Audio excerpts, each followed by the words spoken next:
I've built a tool that's compiled data about every single sealed box of the Brothers War sold on TCGPlayer. That's right, every single one. But what does this data actually tell us? Some of the things I learned were insane. Let's talk about it.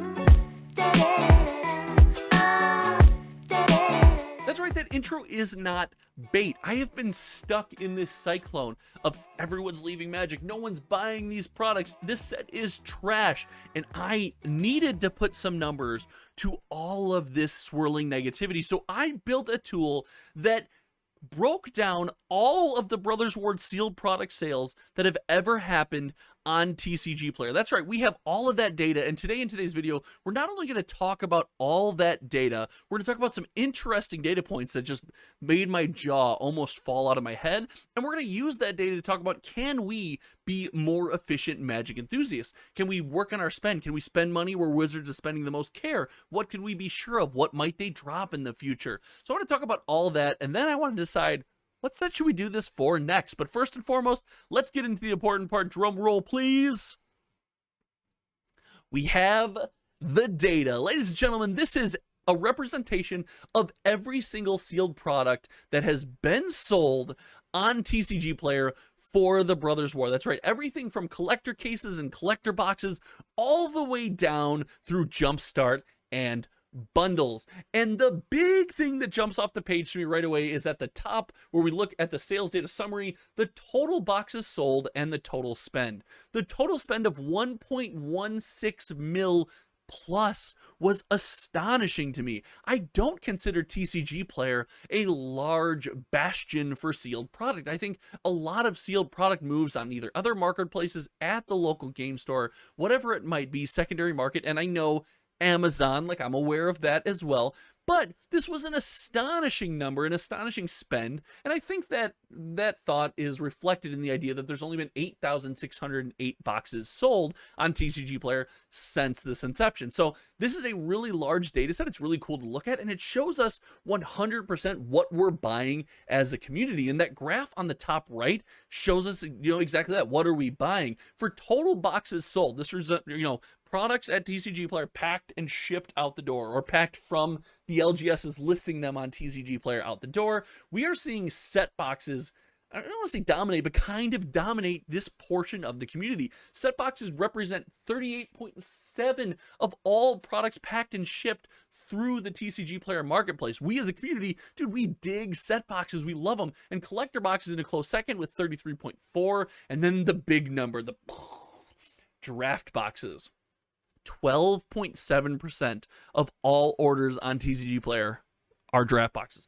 That's not great. And as a content creator, guys, I wanted to stare into this camera, talk into this microphone, and tell you, I've told you they're broken. They need to steal the same thing that Flesh and Blood does and add slots to the back of their draft packs and make draft packs awesome to open again, but keep the drafting. And I had to slow myself down. I had to be like, whoa. Maybe, just maybe, a box that's meant to be opened and played with amongst a group of people just doesn't sell well in an online marketplace where most buyers are just single entities making a purchase to open themselves or put on their shelves.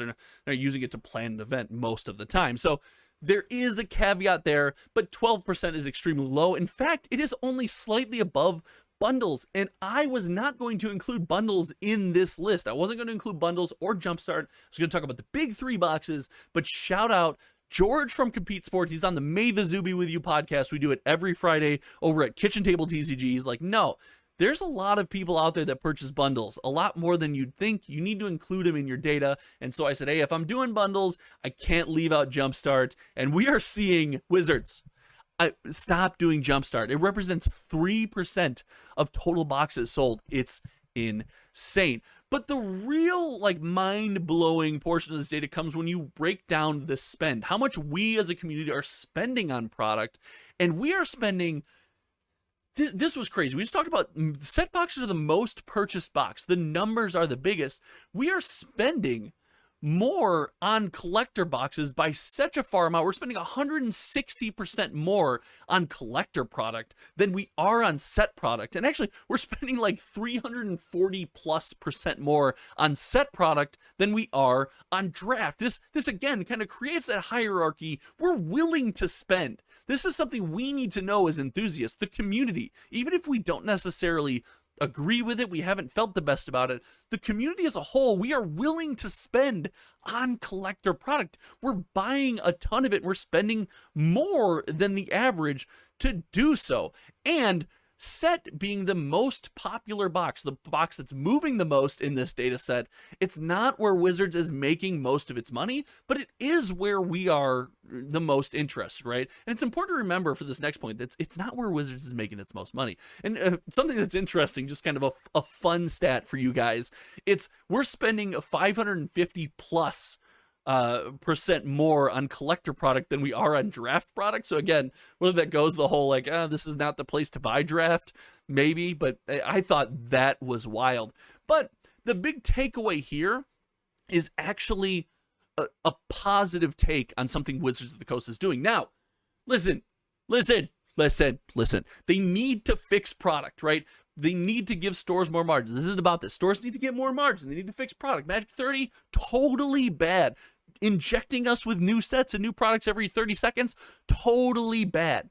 But they do see that we as a community spend the most on set boxes and collector boxes. And if we look over the past year, the most innovation, the most care, the most things we've seen change and try to get more exciting for the community have been done in those two products. So while it is in Wizards' best interest to keep those products doing well, they could have just ignored it and let it flow. They see that that's where us as a community are spending money, and that's where they put a ton of care and a ton of effort. So if you're an enthusiast that likes set product, that likes collector product, you feel like you've got to feel at this point like you're in okay hands. There's a lot of eyes over at Hasbro, over at Wizards of the Coast on this product, and I think that there's, they're obviously aware this is something that we take too well as a community. They're putting a lot of time and effort into those products.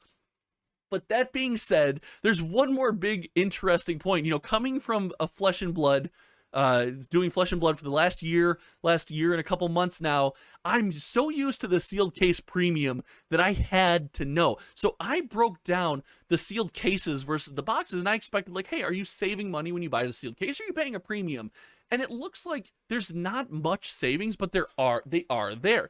For collector boxes, if you buy a sealed case of collector boxes, you're paying about $208 a box, and that's a 3.31% discount over just buying a collector box. We look here, the average price of a collector box is $215. Now, I'm debating making this data and all these charts and all these sale records available to people that support the channel. If you would like me to do that, if you think that's interesting, let me know in the comments section below. I think that's something I might be open to doing. But as we move on, we see set cases, you save about 4%. If you buy a sealed set case, you save about 4% per box over what you pay if you were to just buy a set box, the 115 versus the, 110.96, right? So you save about 4%, but draft cases get weird. Draft product is so weird. You pay 1.09% more if you buy a draft case than if you buy a draft box. So 102.52 versus 101.41. Now, guys, that's just because of the low amount of cases. We only see 7 cases sold here. There's a total of 42 boxes sold this way. So I think that's a factor of the small data set, but I do think that's fascinating. We actually see that too. Again, we see a savings with the bundle case. We see about almost a 5% savings per bundle if you buy by the case. So I think the fact that there's not a huge case premium is super interesting. I wonder if going forward, when we kind of figure out where these serialized cards are and where they're coming from, if that's going to increase. So guys, this data is super interesting, but what can we do? How does it help us? And a big takeaway number one is, guys, 1.16 mil is a lot of money. Big takeaway number 2 is kind of like, it's a draft oof, and maybe this is just not the avenue, but like, we need to fix draft boxes. It's like someone keeps making videos about this on the internet. He's just this crazy guy who keeps talking the draft product needs to fix, and there's no standard to prop it up anymore, and you only have use for like 1 card, and we're injecting random commander cards into draft product, and okay, I'm done. And the third big takeaway is like, listen, Wizards is focusing on where we're spending our money. We've seen improvements in those products, and as much as we don't like the price increase, right, and we don't like the lesser margins for store, as far as the actual product and the experience, the end experience for the consumer after price, we've seen a lot of innovation, a lot of care taken to those products, and that's interesting based on this sales data, right? This data right here, it's interesting to see that that's where a lot of the energy is going. But I want to hear from each and every one of you guys. What do you think all of this data means? What are your big takeaways? And what set should I do next? I want to do Dominaria United next because I thought that was going to be set of the year. Looks like I might be wrong and I'm not a fan. Let me know in the comment section below. As always, like, comment, share, subscribe. Most importantly, just share this video with a friend. This data, this tool that I built, I think is fascinating. If you think it's even slightly interesting, share this with a friend. Thank you all for watching. Until next time, you guys know me. My name is Josh, and we'll see you in the next one. Goodbye.